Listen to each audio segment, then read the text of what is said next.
जानकी, जानकी, दरवाज़ा खोलो जानकी। जमींदार शिवकुमार बदहवास बंद दरवाजे को पीटता हुआ चीखे जा रहा था। पसीने से तर उसका जिस्म और नमी में डूबी उसकी आंखें उसके दुख और घबराहट को साफ जाहिर कर रही थी।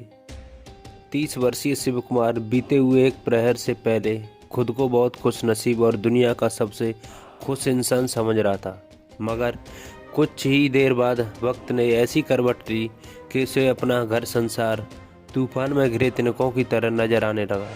वह तुरंत अपने लुटते घर संसार को समेट लेना चाहता था, बिगड़ी को संभाल लेना चाहता था, किंतु विधाता को कुछ और ही मंजूर था। जानकी शिवकुमार की पत्नी थी। शिवकुमार जानकी पर तन मन धन से न्यौछावर था। उनकी इस खुशहाल गृहस्थी की बगिया को महकाने वाले दो मासूम फूल भी थे, 5 साल का अभिनव, 3 साल की रिंकी। न जाने उनकी गृहस्थी को किसकी बुरी नज़र लग गई, जो आज उसके परिवार पर संकट के बादल मंडराने लगे थे। करीब 3 दिन पूर्व वह एक जमीन की लिखापढ़ी कराने के लिए शहर की कचहरी में गया हुआ था। वापस लौटा तो देखा गांव में उल्टी गंगा बह रही थी। जो गांव वाले शिवकुमार और जानकी की तारीफें करते नहीं थकते थे, वे ही जानकी को अपशब्द कह रहे थे, उल्टा कुलच्छणी वेश्या की उपाधि दे रहे थे। शिवकुमार को समझ नहीं सका कि यह सब हो क्या रहा है। गांव वालों के साथ निकट के गांव कंचनपुर का जमींदार रतन सिंह, उसका छोटा भाई हीरालाल, चौधरी भैरवनाथ और शिवकुमार के गांव का सरपंच हरि सिंह माधव भी थे। शिवकुमार को शहर से वापस आया देखकर जहां गांव वाले एकदम शांत हो गए, वहीं जानकी हवेली के भीतरी बाकी और भाग खड़ी हुई। वह रो रही थी। शिवकुमार ने देख लिया, वह भी उसके पीछे किसी अनिष्ट की आशंका से लपका। जानकी ने खुद को अपने कमरे में बंद कर लिया और शिवकुमार उसे पुकार पुकार कर दरवाज़ा खोलने की विनती कर रहा था। क्या हुआ जानकी? बाहर सारे गांव वालों के साथ ठाकुर और सरपंच क्यों जमा हैं? मैं तुमसे बात करना चाहता हूँ, कृपया दरवाज़ा खोलो जानकी। मुझे बताओ आखिर माजरा क्या है, तुम रो क्यों रही हो? बंद कमरे से जानकी के रोने व सिसकने की आवाज़ें आ रही थीं। अचानक रोती हुई जानकी बोली, आज आपके घर की इज्जत मिट्टी में मिल गई। इन झूठे मक्कार लोगों ने मेरे बेदाग आंचल पर बदनामी का वो दाग लगाया जिसे शायद मेरी मौत भी न धो सके। मैं किसी को मुंह दिखाने के लायक नहीं रही, आपको भी नहीं। जानकी की बात सुनकर शिवकुमार ने कठोर मगर दृढ़ता भरे लहजे में कहा, जानकी, अभी मैं हकीकत से अनजान हूँ, नहीं जानता मेरे पीछे तुम पर क्या गुजरी है, मगर इतना समझ लो, चांद पर दाग हो सकता है, नदियों का पानी पवित्र पानी मैला हो सकता है, मगर मेरी जानकी किसी धार्मिक पुस्तक की तरह पवित्र और बेदाग है। दरवाज़ा खोलो जानकी, मैं तुम्हारे साथ हूँ, देख लूँगा एक एक को। नहीं नाथ, बुरा वो नहीं होता जिसने कोई गुनाह किया हो। समाज की नज़रों में बेगुनाह होते हुए भी जिसे गुनहगार बना दिया जाए, सच पूछिए तो सबसे बुरा इंसान वही है। मुझे इन समाज के ठेकेदारों ने समाज की नज़रों में गिरा दिया। जिंदा रहकर मैं अपने माथे पर लगे कलंक को लाश बनकर नहीं ढो सकती। मुझे माफ़ कर दीजिए स्वामी, और मेरा आखिरी प्रणाम स्वीकार कीजिए। आखिरी प्रणाम? जानकी के शब्द सुनकर शिवकुमार के जैन पर हथौड़े की चोट की तरह पड़े। वह हलक फाड़कर चीखा, नहीं जानकी, दरवाज़ा खोलो, तुम ऐसा वैसा कुछ नहीं करोगी। किसी का ना सही मगर अपने मासूम बच्चों का तो ख्याल करो। बिन माँ के इन बदनसीबों का क्या होगा? शिवकुमार दरवाजे पीटते रहा और दुआई देता रहा, मगर जानकी ने दरवाज़ा नहीं खोला। तभी भीतर उठे शोरगुल को सुनकर शिवकुमार के लठैत वहाँ आ पहुँचे। उन्हें देखते ही शिवकुमार चीखा, बिरजू, हरिया, लल्लू, कालू, तोड़ दो दरवाज़ा। चारों लठैत खूब लंबी चौड़ी बलिष्ठ देह के मालिक थे। दो दो ने बारी बारी से जब अपने पहाड़ जैसे शरीर की बंद दरवाजे पर कई बार चोटें की, तो आखिर कमरे के दरवाजे की भीतर की सिटकनी एक झटके से खुल गई। मगर कमरे में कदम रखते ही शिवकुमार के पांव जहाँ के तहाँ फ्रिज होकर रह गए। वहाँ का मंजर ही ऐसा था। शिवकुमार की हंसती खेलती दुनिया उजड़ चुकी थी। जानकी का शरीर उसी की साड़ी के सहारे पंखे पर झूल रहा था। चीयर्स! चारों ने आपस में अपने अपने पैमाने टकराए और पैशाचिक ठाका लगाया। ठाकुर रतन सिंह ने हंसते हुए कहा, देखा मेरा दिमाग का जादू, कैसे मैंने एक ही चाल में सारी बाजी पलट दी। बड़ी सावित्री बनती फिरती थी साली। एक भद्दी सी गाली देते हुए रतन सिंह बोला, अब देखता हूँ कैसे दुनिया वालों को अपना काला थोपड़ा दिखाती है। हम तो तुम्हें पहले ही उस्ताद मानते हैं ठाकुर, चौधरी भानु प्रताप ने कहका लगाते हुए कहा, मगर फिर भी सीने में एक खलिश सी है। सो तो तुम ठीक कहते हो चौधरी, मूंछों को ताव देते हुए सरपंच हरी सिंह माधव बोला। साली बला की खूबसूरती थी, बरसों से उसे पाने की तलब थी, इसलिए इसका बड़ा जाल बिछाया था, मगर सब करे धरे पर पानी फिर गया। सरपंच हरी सिंह के मुंह की कड़वाहट सीधे हीरा सिंह ने अपनी जबान पर महसूस की और दांत पीसता हुआ बोला, चिंता क्यों करते हो सरपंच, अभी भी वक्त हमारे साथ है, किसी और दिन अपनी प्यास बुझा लेना। मगर कब? हरी सिंह के मुंह से लार टपक रही थी।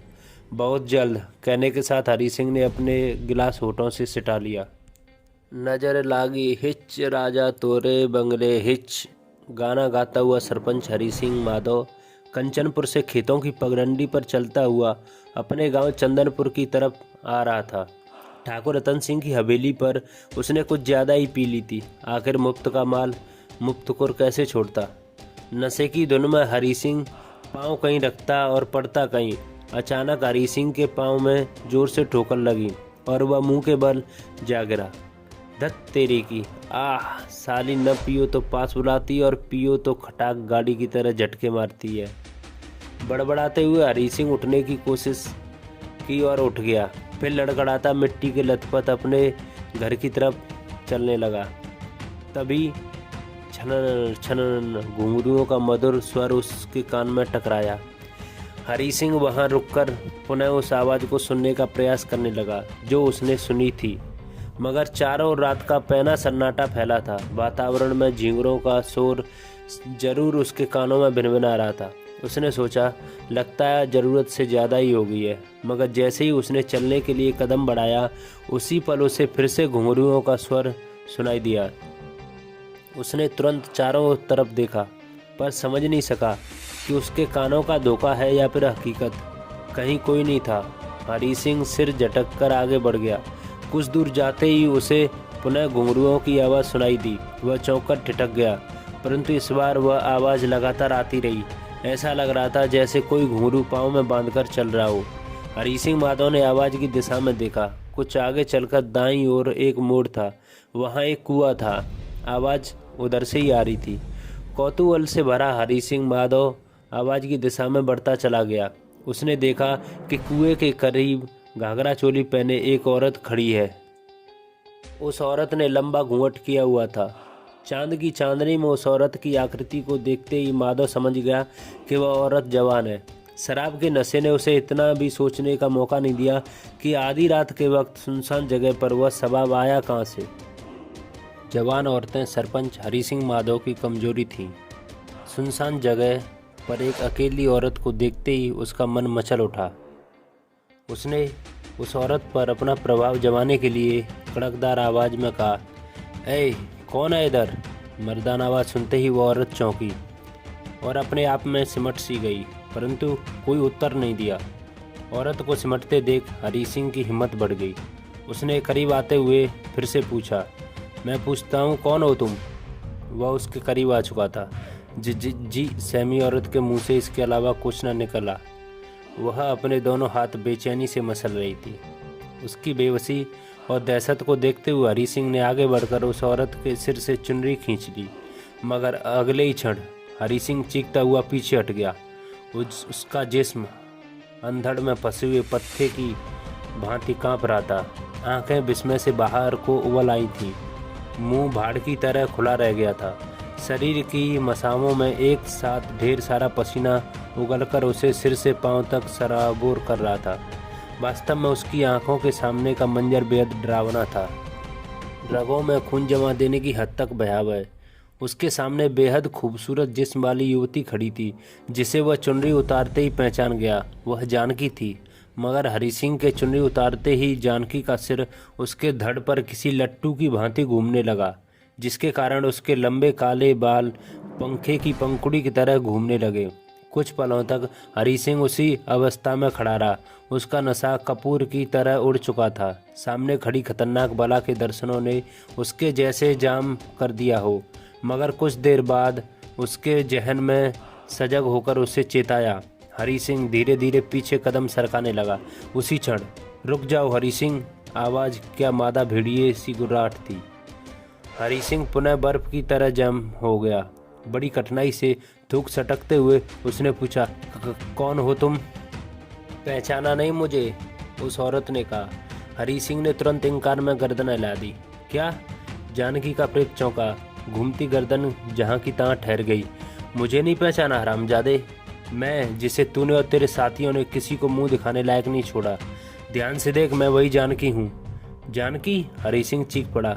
मगर तुम प्रेत कब बन गई? मरते ही, जानकी ने जवाब दिया। क्या तुम मर? इसके आगे शब्द उसके हलक में ही अटक गए।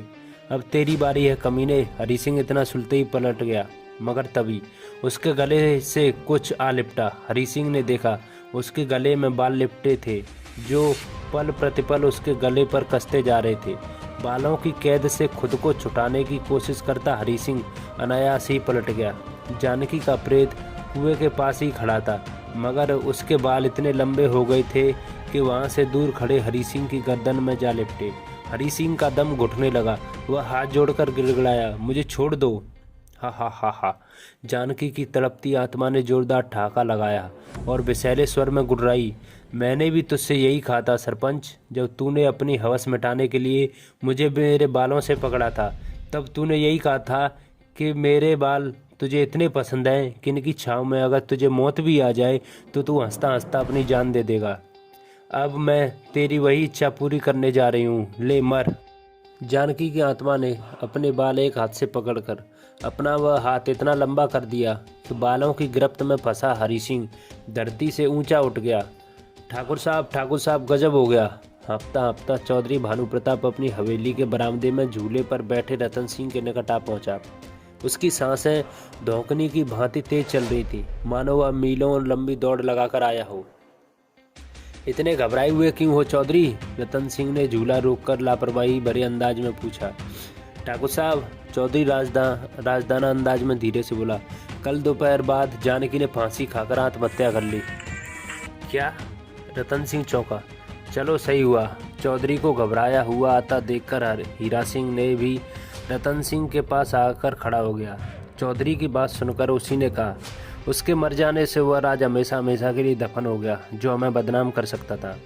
एक खबर और भी है, भानु प्रताप ने कहा। क्या? दोनों ठाकुर भाइयों ने एक स्वर में पूछा। रात कंचनपुर और चंदनपुर की सीमा पर किसी ने सरपंच हरी सिंह माधव को भी पेड़ की डाल पर फांसी देकर मार डाला। क्या? पहली बार रतन सिंह हैरान परेशान दिखाई दिया, मगर अगले ही पल उसकी आंखों में कहर नाचने लगा। किसने किया यह काम? मालूम नहीं ठाकुर, मगर चंदनपुर में अफवाह है कि उसे जानकी के भूत ने मार डाला। भूत? रतन सिंह ने मुंह बिगाड़ा और बोला, ये काम केवल एक ही आदमी कर सकता है और वह ठाकुर शिव कुमार। उसकी जमींदारी हासिल करने के लिए हमने सरपंच को हम पे आला बनाया था। बाद में उसकी बीवी की खूबसूरती ने हमें खींच लिया। उसी कमीने ने बदला लेने के लिए ऐसा किया होगा। कहते हुए रतन सिंह के जबड़े कस गए। हीरा? जी भैया, आज रात ही शिव कुमार और उसके दोनों कबूतरों का काम तमाम कर दो। चंदनपुर गांव खरीदने के लिए हमने जो कागज़ तैयार कराए थे उन पर उनकी लाश का अंगूठा लगाना मत भूलना, समझे? समझ गया भैया। रात के अंधेरे में जीप में अपने 6 लठैतों और चौधरी के साथ हीरा सिंह ने जैसे ही चंदनपुर का रुख किया, वैसे ही वहाँ से कई किलोमीटर दूर शमशान में तेज हवा चलने लगी, जिसने एक झोंके का रूप ग्रहण कर पहले रिहायशी इलाके में पहुंचकर शिव कुमार की हवेली का चक्कर काटा और फिर बला की तेजी से कंचनपुर की तरफ बढ़ गया। इधर ठीक उसी समय हीरा सिंह की जीप अभी कंचनपुर की सीमा पार ही नहीं कर पाई थी कि तेज आंधी चलने लगी। कुछ ही पलों में हवा ने ऐसा तूफानी रूप धारण किया कि 8 शक्तिशाली आदमियों से भरी जीप हवा में यूं उठ गई मानो वह कोई हवा के बवंडर में फंसा कागज का टुकड़ा। इसी के साथ की खौफनाक आवाज़ें उभरने लगी। सभी हैरानी से मुंह फाड़े इस करिश्मे को देख रहे थे। अभी किसी को ठीक से कुछ समझने का भी मौका नहीं मिला था, तभी चौधरी भानु प्रताप हलक फाड़कर चीखा। चीखे तो पीछे बैठे लठैत भी थे, मगर उनकी आवाज़ हलक में ही दबकर रह गई थी। जीप के चारों ओर सुर्ख आग के शोले जैसी रोशनी चक्कर काट रही थी। उस रोशनी को हीरा सिंह ने भी देखा, मगर वह चीखा नहीं। हैरत से उसकी आंखें कंगारों की तरह फट गईं और पूरा जिस्म पसीने से ना उठा। उसी पल धम जीप जमीन पर यूं गिरी जैसे क्रेन ने उसे हवा में उठाकर नीचे छोड़ दिया हो। जीप में बैठे सभी लोग गड़बड़ हो गए।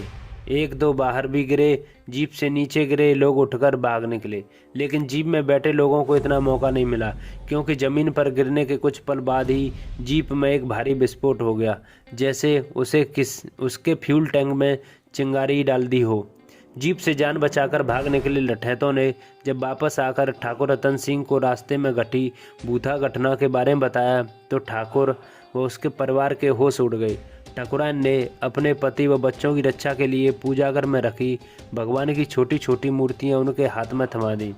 जैसे तैसे यह खौफनाक रात बीती और सुबह का उजाला हुआ। सबसे पहले ठाकुर रतन सिंह उस स्थान पर पहुंचा जहां उसके भाई की जीप के साथ हादसा घटा था। वहां का मंजर बड़ा ही भयावह था।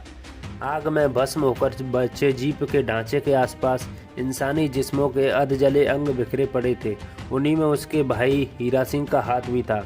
अपने भाई को लाश के रूप में देखकर उसकी लाश की यह दुर्दशा देखकर वह जोर जोर से रोने लगा, मगर अब कुछ नहीं हो सकता था। पहली बार रतन सिंह को अपनी गलतियों का एहसास हुआ। हीरा सिंह की अंत्येष्टि का काम खत्म होते ही ठाकुरान ने एक पहुंचे हुए पंडित से पूरी हवेली अभिमंत्रित कीलों से खिलवा दी। परिवार के सभी सदस्य के गले में भी अभिमंत्रित ओम के लॉकेट डाल दिए। रतन सिंह को विश्वास हो चुका था कि मरने के बाद जानकी की रूह अपने दुश्मनों से बदला लेने के लिए भटक रही है। वह अपने 3 दुश्मनों का खात्मा कर चुकी थी। अब बस एक ही बचा था, ठाकुर रतन सिंह। जानकी के भूत की चर्चा शिव कुमार के कानों तक भी जा पहुंची। ऐसी बातों से उसके मन का दर्द और बढ़ गया कि उसकी पत्नी को गांव वालों ने पहले चैन से जीने नहीं दिया, अब मरने के बाद भी उसे बदनाम कर रहे हैं। न जाने शिव कुमार के मन में अचानक क्या आया कि उसने आनन फानन अपनी तमाम जमीन जायदाद बेच दी, केवल अपने पुरखों की हवेली को छोड़कर। फिर वह अपने दोनों बच्चों के साथ इंग्लैंड में रह रही अपनी बहन के पास चला गया। इधर जानकी की भटकती आत्मा के भय से ठाकुर रतन सिंह ने भी अपने इकलौते बेटे अमर सिंह को इंग्लैंड भेज दिया। अमर सिंह हॉस्टल में रहकर अपनी पढ़ाई करने लगा। तब उसकी आयु करीब 7 या 8 साल रही होगी। अब आगे समय अपनी अवधि गति से बढ़ता रहा और देखते ही देखते 15 वर्ष बीत गए। कंचनपुर का ठाकुर रतन सिंह ताबीज गंडों के सहारे अभी जिंदा था और चंदनपुर की हवेली वहाँ के वफादार नौकरों के दम पर आबाद थी। यह बात अलग थी कि शिव कुमार और उसके बच्चे विदेश में थे, मगर जानकी की भटकती आत्मा अभी तक हवेली में ही थी। हवेली के नौकरों को किसी तरह की कोई परेशानी नहीं थी, लेकिन यदि कोई गांव वाला भूले से या फिर किसी कामवश हवेली में आ जाता तो उसका जीवन कुछ ही घंटों का रह जाता। वह या तो किसी दुर्घटना का शिकार हो जाता या बीमारी का। डर के मारे कोई भी गाँव वाला हवेली में भूले से भी कदम नहीं रखता था। उधर विदेश में शिव कुमार जानकी की यादों के सहारे अपना जीवन काट रहा था। अभिनव लॉ कॉलेज में अपनी पढ़ाई पूरी कर रहा था और रिंकी यानी रितिका अपनी कॉलेज की पढ़ाई पूरी कर यूनिवर्सिटी में ठाकुर रतन सिंह के बेटे अमर सिंह के साथ पवित्र प्रेम बंधन में बंध गई थी। अमर सिंह एक कुशल सर्जन बन चुका था और भारत वापसी की तैयारी में जुटा। जब यह बात रितिका को पता चली तो उसका मन भी अमर सिंह के साथ भारत जाने के लिए मचला, मगर अमर सिंह उसे समझाते हुए कहा, ऐसे नहीं रितिका, मैं तुम्हें अपनी दुल्हन बनाकर डोली में बैठाकर पूरे सम्मान के साथ अपने घर ले जाना चाहता हूँ। बस कुछ दिनों की बात है। मैं इंडिया जाते ही अपने मम्मी डैडी से हमारी शादी की बात कर लूँगा।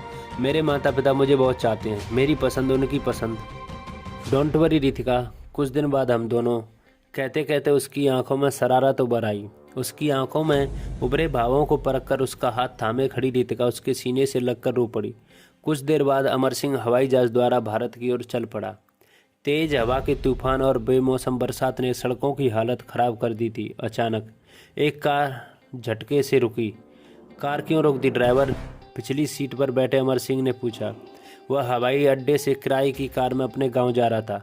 आना तो उसे 3 दिन बाद था, मगर रितिका से शादी की तमन्ना ने उसे वहां रुकने नहीं दिया। वह जल्द से जल्द अपने घर पहुंचकर अपने मम्मी पापा से बता देना चाहता था कि वह क्या चाहता है। वह कार में बैठा अपने स्वप्नीले सपनों की ताबीर बुन रहा था जब कार ने एक झटके से रुककर उसकी तंद्रा भंग की। साहब, आगे रास्ता बंद है। तूफान से पेड़ टूटकर सड़क पर आ गिरे हैं, ड्राइवर ने उसे बताया। ओह, अमर सिंह ने देखा, वास्तव में एक भारी भरकम पेड़ सड़क पर पड़ा था उसे रास्ते से हटाए बिना कार का आगे बढ़ना असंभव था। क्या कोई दूसरा रास्ता भी है कंचनपुर जाने के लिए? हाँ है। इतना कहकर कार के ड्राइवर ने कार को बैक करना चाहा, मगर तभी धप, कार के पीछे सड़क किनारे खड़ा पेड़ टूटकर गिर पड़ा। अब कार न आगे जा सकती थी और न ही पीछे। तभी ड्राइवर ने एक सुलगते सुर्ख अंगारे जैसी रोशनी कार की तरफ लपकती देखी। वैसे उसकी आंखें चौड़ी हो गई, मगर उसने अपना संयम नहीं खोया। ड्राइवर करीब 55 साल का बुढ़ापे की तरफ बढ़ता क्रिश्चियन व्यक्ति था। उसे समझाते देर नहीं लगी कि वहाँ कोई प्रेत बाधा है, मगर वह इस रास्ते से पहले भी कई बार आ चुका था।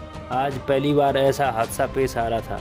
अगले ही पल उसने बला की तेजी के साथ अपने गले में पड़ा क्रॉस पिछली सीट पर बैठे अमर सिंह के गले में डाल दिया, और तभी पिछली खिड़की के निकट आ चुकी सुर्ख रोशनी तेजी से भड़की और ऐसी आवाज़ आई जैसे कोई औरत बुरी तरह तड़प कर चीखी हो। फिर उस आग के बड़े से भड़कते गोले में ड्राइवर ने एक सूरत देखी, बेहद हसीन औरत की। इसके बाद वह आग का गोला दूर होता चला गया। ये सब क्या था? अमर सिंह हैरत के साथ सागर में गोते लगा रहा था, जबकि बूढ़ा ड्राइवर अभी तक मुंह फाड़े उस ओर देख रहा था जिस ओर आग का गोला गया था। अगली सीट पर आड़े बैठे ड्राइवर की दशा देखकर अमर सिंह ने उसे झिझोड़ा। ड्राइवर बाबा, जानकी? जवाब में ड्राइवर के मुंह से निकला। कौन जानकी? अमर सिंह ने उलझन भरी नज़रों से पूछा। ये सब क्या है? ये लाल रोशनी कैसी है? और आपने अपने गले का यह क्रॉस मेरे गले में क्यों डाला? कहते हुए अमर सिंह ने अपने गले का क्रॉस उतारना चाहा। नहीं बेटा, इसे मत उतारना, ड्राइवर ने जल्दी से उसे टोका। मगर क्यों? तुम्हारे सब सवालों का जवाब दूंगा मैं। पहले मुझे तुम बताओ, तुम कहीं कंचनपुर के ठाकुर रतन सिंह के बेटे तो नहीं? हाँ, अमर सिंह चौकार पूछा। आप कैसे जानते हैं? बताता हूँ, मगर पहले यहाँ से निकलना होगा। तुम्हारी जान को यहाँ खतरा है। और आप? अमर सिंह ने पूछा।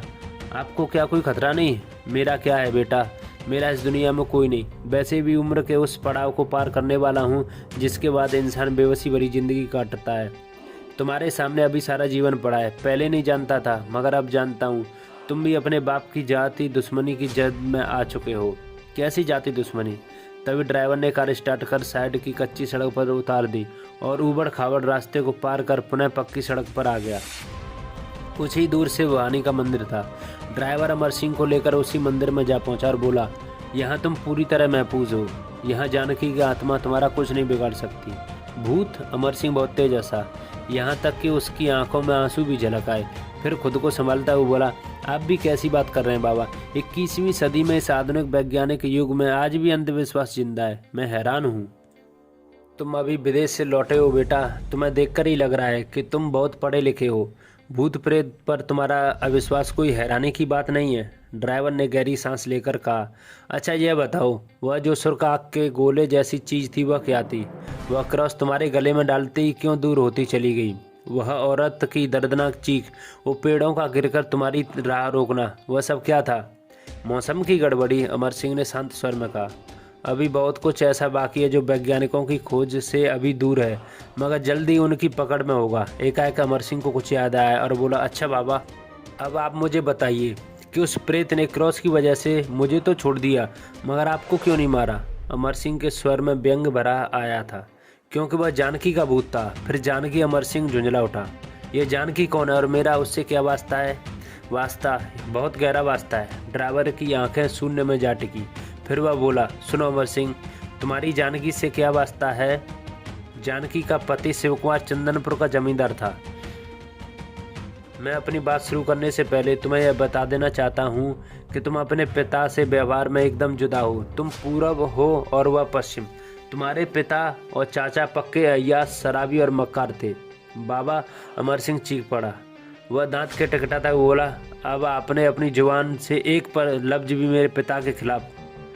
पहले मेरी पूरी बात सुन लो, फिर जो तुमको ठीक लगे समझो। वर्षों से मैं एक बोझ अपने सीने पर लिए फिर रहा हूँ, उसे आज उतार देने दो। अमर सिंह क्रोधित नज़रों से ड्राइवर को देखने लगा। उसने अपने होठ सख्ती से बींच लिए और ड्राइवर बोला, शिव कुमार की पत्नी जानकी बहुत सुंदर, सुशील और धार्मिक औरत थी। मगर उस चांद के टुकड़े पर 4 शैतानों की गंदी निगाह पड़ चुकी थी। एक दिन ठाकुर रतन सिंह को पता चला कि सेवक कुमार कुछ दिनों के लिए शहर जा रहा है। वह तो कब से ऐसे मौके की तलाश में था जब वह जानकी जैसी मासूम और सुंदर मैना को अपने जाल में फंसा था। अगली रात उसके एक आदमी ने डाकू के वेश में जानकी तक यह संदेश भिजवाया कि शिव कुमार डाकुओं के कब्जे में है, अतः जितना घर में नगदी जेवर और सब लेकर चंदनपुर गांव की सीमा पर पहुंच जाए। साथ ही जानकी के जवान बंद रखने की धमकी भी दी। बेचारी जानकी ने अपने पति के प्राण बचाने के लिए वैसा ही किया। गांव की सीमा पर बने कुएं के पास चंदनपुर का सरपंच ठाकुर रतन सिंह, ठाकुर हीरा सिंह और चौधरी भानु प्रताप घात लगाए बैठे थे। जैसे ही जानकी नगदी जेवरों की पोटली लेकर वहां पहुंची, चारों शिकारी भेड़िए की तरह उस पर झपट पड़े।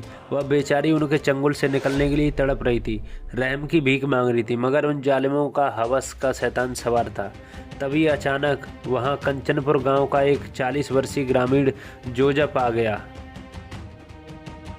जानकी के आबरू बचाने के लिए उन चारों शैतानों का मुकाबला करना जरूरी था, जो जोजप के बस की बात नहीं थी।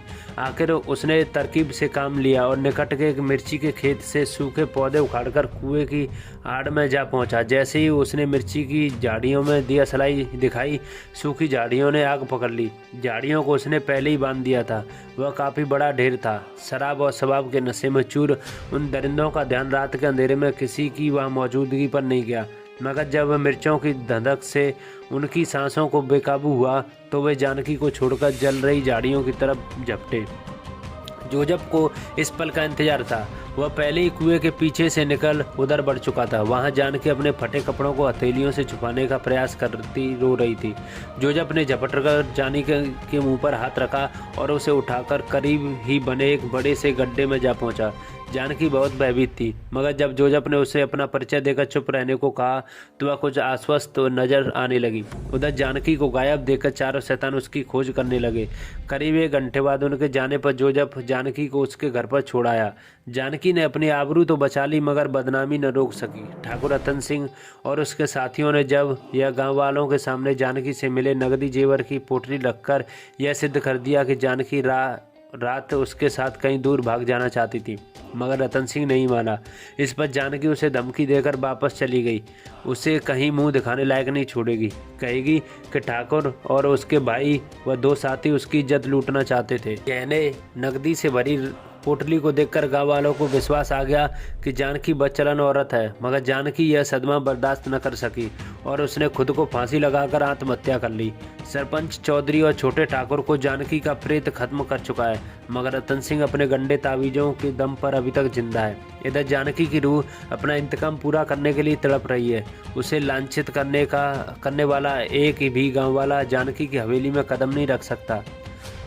आप इतना सब कैसे जानते हैं? क्योंकि वह बदनसीब जोजप मैं ही हूँ, कहते हुए जोजप रोने लगा। अपनी कायरता के कारण मुझे भारी पाप हुआ बेटा। काश जिस समय ठाकुर सबला पर कलंक लगा रहा था उस समय मैं गांव वालों को सारी सच्चाई बता देता तो शायद आज जानकी जिंदा होती। और उनका परिवार? अमर सिंह ने पूछा। शिव कुमार अपने दोनों बच्चों के साथ अपनी बहन के पास इंग्लैंड चला गया। जानकी की दुख भरी कहानी सुनकर अमर सिंह का दिल भर आया। रितिका की बेचैनी शिव कुमार से छिपी नहीं रह सकी। बड़ी कठिनाई से वह यह जान सका कि उसकी बेटी किसी अमर सिंह नामक लड़के से प्यार करती है जो भारत का रहने वाला है, लेकिन वह उसका आता पता नहीं जानती। रितिका के पास केवल अमर सिंह का मोबाइल नंबर था। शिव कुमार इंडिया वापस नहीं जाना चाहता था, मगर अपनी बेटी की खुशी के लिए वह तुरंत इंडिया जाने के लिए तैयार हो गया। जिस दिन अमर सिंह इंडिया आया, अगले दिन शाम को शिव कुमार ने अपने दोनों बच्चों के साथ 15 वर्ष बाद इंडिया की धरती पर कदम रखा। इधर अमर सिंह ने अपने घर पर जाकर देखा, वास्तव में उसके पूरे परिवार यहाँ तक कि नौकरों तक के गलों में ताबीज झूल रहे थे। ठाकुर और ठकुराइन अपने बेटे को सकुशल वापस आया देखकर बहुत खुश थे, मगर उनके चेहरे पर भय की काली छाया साफ दिखाई दे रही थी। रात होने पर अमर सिंह ने अपने माता पिता से कहा, चलता हूँ पिताजी। कहाँ? ठाकुर रतन सिंह ने चौंक कर पूछा। आपके पापों का प्रायश्चित करने। पल के लिए ठाकुर ने विचित्र सी दृष्टि से अमर सिंह की तरफ देखा, फिर अगले ही पल उनकी आंखें क्रोध से लाल उठी। वह दहाड़ा, यह क्या बकवास है? अगर मैं बकवास कर रहा हूँ तो फिर ये क्या है? अमर सिंह ने आगे बढ़कर अपने पिता के गले में लटक रहे ओम को हाथ में पकड़कर कहा, इस पर रतन सिंह एक कदम पीछे हट गया। उसके चेहरे पर भय की काली छाया स्पष्ट दृष्टिगोचर हो रही थी। तभी अमर सिंह की मां ने कहा, तुम नहीं जानते बेटे, तेरे पिता ने बरसों पहले एक बचलन औरत का चरित्र गांव वालों को बता दिया था। शर्म के मारे या फिर बदनामी के डर से उस औरत ने आत्महत्या कर ली, मगर तभी से उसकी रूह भटक रही है। उस उल्टा ने तेरे चाचा और उन 2 आदमियों को मार डाला जिन्होंने तेरे पिता की सच्चाई की गवाही दी थी। वह तेरे पिता की जान की दुश्मन है। अगर हम इन गंदे तावीज़ों का सहारा न लेते तो वह इनकी जान ले लेती। अमर सिंह ने व्यंग से हंसते हुए कहा, तुम्हारा कोई दोष नहीं है माँ, क्योंकि तुम सच्चाई से नावाकिफ हो। मेरे पूज्य पिताजी ने तुम्हारे विश्वास को निशाना बनाकर अपने झूठ का पर्दा तुम्हारी आंखों पर डाल दिया। अपनी करनी को छिपाने के लिए इन्होंने उस पवित्र औरत को पतित कर दिया, इसलिए इसकी आत्मा इनसे अपना इंतकाम लेना चाहती है। अमर, माँ गुस्से से चीख पड़ी, तू होश में तो है? मैं तो होश में हूँ माँ, लेकिन आप दोनों को होश आना अभी बाकी है। मैं जमींदार शिव कुमार की हवेली पर जा रहा हूँ ताकि जानकी की भटकती अतृप्त आत्मा मेरे लहू से अपना प्रतिशोध लेकर शांत हो सके। नहीं बेटे, ठाकुर रतन सिंह तड़प उठा, तुम आ नहीं जाओगे? ठाकुर का शरीर वैसे कांप रहा था। क्यों पिताजी, वो तुम्हें मार डालेगी। भला मुझसे उसकी क्या दुश्मनी है? क्योंकि तुम मेरे बेटे हो और उसकी मौत का कारण मैं हूँ। कैसे? अमर सिंह ने अपने पिता की आंखों में झांक कर देखा। कहिए पिताजी। अभी तुम्हारी माँ ने बताया तो। इतना कहकर ठाकुर पलट गया। नजरें छुपा लेने से सच्चाई नहीं बदल सकती अमर, ठाकुर ने गुर्राना चाहा, मगर उसकी आवाज़ में दम नहीं था। आपसे पाप हुआ है पिताजी, अमर सिंह कहता हुआ चला गया। अगर आप जानकी की भटकती आत्मा को सुकून पहुंचाना चाहते हैं तो दुनिया वालों को सच बताना होगा। आपको अपने पापों का प्रायश्चित करना होगा, वरना आप और मैं ही नहीं, हमारे आने वाली पीढ़ियां भी दहशत की छाँव में जिंदगी बरस कटेंगी।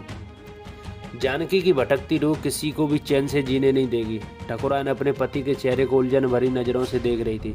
वह शायद उसके चेहरे पर सच्चाई को खोज रही थी, मगर जिद्दी ठाकुर के खून में शामिल थी। वह बोला, मैंने ऐसा कोई पाप नहीं किया जिसका मुझे प्रायश्चित करना पड़े। अमर सिंह को लगा कि वह बेकार ही अपना समय बर्बाद कर रहा है। वह बिना कुछ कहे तेजी से पलटा और बाहर खड़ी अपनी कार की तरफ बढ़ता चला गया। उसके पीछे ठाकुर और ठाकुरान भी उसे आवाज़ लगाते हुए लपके, मगर अमर सिंह जैसे बहरा हो चुका हो। काले बादलों ने अचानक ही पूरे आसमान पर कब्जा कर लिया। तेज हवाएं चलने लगी और रह रहकर बिजली कड़कने लगी। ऐसे मौसम में अंधेरे में डूबी शिव कुमार की हवेली किसी भूता महल सी लग रही थी। हवेली के सारे नौकर सर्वेंट क्वार्टर में जाकर सो चुके थे। अमर सिंह की कार जैसे ही शिव कुमार की हवेली के सामने पहुंची, उसी पल हवेली का सदर दरवाज़ा खुद ब खुद खुलता चला गया। यह देखकर अमर सिंह एक बार तो हैरान हुआ, मगर फिर उसके चेहरे पर शांत व दृढ़ता के भाव के दृष्टिगोचर होने लगे। उसने कार सीधे हवेली के प्रांगण में जाकर रोक दी और हवेली के दरवाजे के सामने जा पहुंचा। तभी महल जैसी हवेली का दरवाज़ा भी खुल गया। भीतर नीम अंधेरा छाया था। जैसे ही अमर सिंह ने अंदर कदम रखा, वैसे ही हवा में फड़फड़ाती चीज़ उसके करीब आई, मगर निकट आते ही इतनी जोर से चीखी मानो उसे असीम दर्द से गुजरना पड़ा हो। इधर अमर सिंह उस परिंदे जैसी चीज़ और चीख के कारण आतंकित हो उठा, परंतु जल्द ही उसने खुद को संभाल लिया और दीवार के सहारे आगे बढ़ने लगा। तभी उसे एक तीव्र झटका लगा। वह खुद को संभाले न रख सका। वह एक झटके से फर्श पर गिरा और दूर तक लुढ़कता चला गया। इसी के साथ पट कच चट की आवाज़ें करती हवेली की तमाम खिड़कियां खुल गईं और खुली खिड़की से तूफानी हवा भीतर आने लगी। हवेली में रखा सामान हवाओं के जोर से इधर उधर गिरने लगा। कुछ मिलाकर वहां इतना भारी उथल पुथल हुई जैसे भूकंप आ गया हो। इस भूकंप में फंसे अमर सिंह को काफ़ी चोट आई। उसके माथे से खून बह रहा था, शायद किसी सख्त चीज़ से टकरा बैठा था। तभी जोर से बिजली कड़की। उस प्राकृतिक रोशनी में अमर सिंह ने एक भयानक साया अपने सामने खड़ा देखा। कौन हो तुम? अमर सिंह मुश्किल से पूछ सका। तेरी मौत। आवाज़ क्या बड़ी भयानक थी, मानो शमशान के सन्नाटे में कई मुर्दे चीख पड़े हों। मैंने तुम्हारा क्या बिगाड़ा है? तुम मुझे क्यों मारना चाहती हो? भयानक हंसी से पूरी हवेली थर्रा उठी। तू क्या सोच रहा है? अपने दुश्मन के बेटे को मैं अपनी गोद में बैठाऊंगी, पुचकारूंगी? नहीं अमर सिंह, तू सांप का बेटा है। तू भी अपने बाप की तरह जहरीला नाग बनेगा, मुझ जैसी किसी अबला का जीवन बर्बाद करेगा। तेरी रगों में भी उस शैतान का खून दौड़ रहा है जिसकी शैतानियत ने मेरा जीवन नरक बना दिया था। ओह, तो आप जानकी हैं? अमर सिंह ने कहा। मगर जो जब बाबा ने बताया कि आप बहुत खूबसूरत थीं, अब तो मुझसे खिलवाड़ कर रहा है लड़के। उस दिन तू जोजब के कारण ही बच गया था, वरना उसी दिन मैं तेरा काम तमाम कर देती। तो आज कर दो। अमर सिंह चीख सा पड़ा। अगर आपके बदले की आग मेरे खून से ठंडी होती है तो लीजिए, मार दीजिए मुझे। कहते हुए अमर सिंह ने अपने गले में पड़ा क्रॉस निकालकर दूर उछाल फेंक दिया, जो चिकने फर्श पर फिसलता हुआ दरवाजे तक जा पहुंचा। कमरे में हल्का नीला उजाला फैलने लगा था। बदले की आग में सुलगती जानकी की आत्मा खूंखार ढंग से अमर सिंह की ओर लपकी। तभी ठहर जाओ जानकी। दरवाजे पर हाँफते ठाकुर रतन सिंह ने जानकी के प्रेत को टोका। जानकी की रूह ठिठकी, मगर एक झटके से उसकी गर्दन दरवाजे की तरफ घूम गई। कितना भयानक मंजर था। अमर सिंह और उसके पिता की रीढ़ में मौत सी सैरन दौड़ उठ गई। ठाकुर को देखते ही जानकी का प्रेत भयानक अंदाज में गुर्राया। आज मैं किसी को नहीं छोड़ूंगी। आज तू मेरे हाथों से नहीं बच सकेगा रतन सिंह।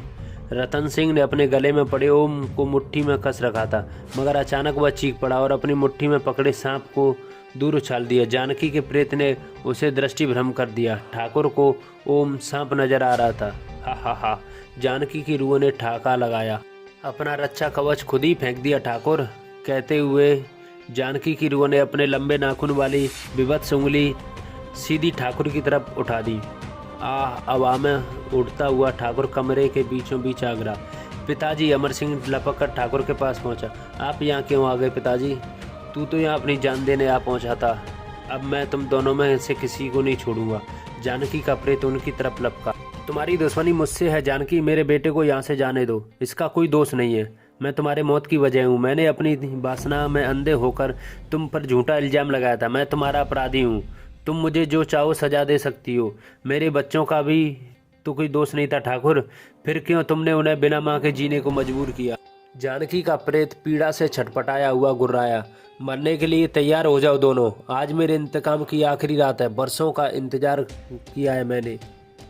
रुक जाओ जानकी। यह आवाज़ हवेली के दरवाजे से आई थी। जानकी की रूह एक झटके से पलटी। स्वामी। सामने शिव कुमार अपनी बेटी के साथ खड़ा था। नंगी आंखों से प्रेत को देखकर रीतिका वहीं बेहोश होकर गिर पड़ी। रीतिका उसे देखते ही अमर सिंह चीखा। देखा जानकी, जिसे तुम मार देना चाहती हो वह तुम्हारी बेटी की जान है। आगे बढ़ता हुआ शिव कुमार बोला। नहीं। जानकी की रूह तड़प उठी। यह झूठ है। यही सच है जानकी। शिव कुमार ने कहा। तुम ही नहीं, मैं भी बहुत तड़पा हूँ, मगर हमारी तड़प का बदला ईश्वर लेगा। यह हक उसी का है, किसी इंसान या रूह का नहीं। आप ऐसा कह रहे हैं? जानकी की रूह छटपटाई। जिस आदमी के कारण आपकी जानकी आपसे जुदा हो गई, आज आप उसी की तरफदारी कर रहे हैं। तुम्हें भी तो हम पर विश्वास नहीं था जानकी। शिव कुमार दुखी स्वर में बोला। वरना तुम इतनी सी बात पर आत्महत्या नहीं करती। तुमने मुझे इस लायक ही नहीं समझा कि मैं अपने दुखों का भागीदार बनाती। क्या हमारा बंधन इतना कच्चा था कि जो किसी के झूठे लांछन से टूट जाता? ये गाँव ही क्या पूरी दुनिया में अकेला टकरा जाता अगर मुझे तुम्हारे जिंदा प्यार का सहारा होता। मगर शायद मेरे प्यार में ही खोट था। ऐसा ना कहिए। जानकी की रूह रो रही थी। मैं वाकई किसी लायक नहीं हूँ जानकी। मैं अपनी पत्नी को न तो जीते जी सुखी रख सका और न मरने के बाद। मगर अब ऐसा नहीं होने दूंगा। अपनी जानकी की तड़प को हमेशा के लिए शांत कर दूंगा। इतना कहते ही शिव कुमार ने जानकी की रूह के बेहद नज़दीक आकर उसके गले में ओम का लॉकेट पहना दिया। नहीं नहीं। जानकी चित्कार उठी। ये आपने क्या किया? शांत हो जाओ जानकी। अब तुम्हारी तड़पती रूह को शांति मिल जाएगी। जानकी का जिस्म जलने लगा। वह पीड़ा से छटपटा रही थी, मगर तभी अचानक उसने हुंकार भरी और अपनी पीड़ा को सहते हुए ठाकुर रतन सिंह की तरफ देखा। रतन सिंह जानकी की नज़र पड़ते ही हवा में उड़ता हुआ चीखा और दीवार में लगा। एक लंबे सरिये जैसी लोहे की खूंटी से जा टकराया। खूंटी उसके पीठ में घुसकर सीने को चीरती हुई आगे निकल आई। कुछ पलों की छटपटाहट के बाद ठाकुर के प्राण पखेरु उड़ गए। अब मेरी आत्मा शांति से परलोक जा सकेगी। जानकी की रूह आग की लपटों में घिरकर भस्म हो गई। अगले ही पल एक लाल सी रोशनी हवेली की खिड़की से निकलकर आसमान की ओर उड़ गई। जानकी की रूह ने अपना बदला ले लिया और फिर बाद में शिव कुमार ने अपनी बेटी रीतिका का विवाह अमर सिंह से कर दिया।